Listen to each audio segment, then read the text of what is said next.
Bugun ming afsuski yoshlar orasida energetik ichimliklarni iste'mol qilish ko'payib bormoqda. Biz nima uchun bu haqda gap boshladik? Chunki shifoxonaga aynan energetik mahsulotlarni iste'mol qilib ahvoli og'irlashib qolayotgan yigitlar murojaat qilayotgan ekan. Mana bugungi kunda afsuski yoshlarimiz o'rtasida energetik ichishga mukkasidan ketish juda ham avj olib ketib boryapti. Bunga misol 96-yilda tug'ilgan bemor olib kelishdi.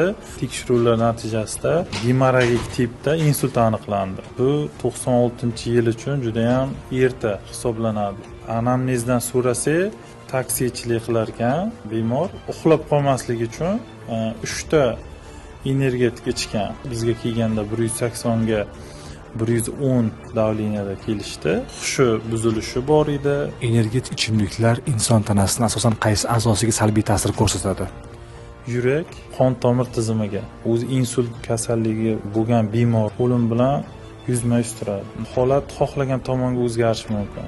Bugungi kunda energetik me'yordan ortiq iste'mol qilish insult va infarkt kasalligiga olib kelyapti.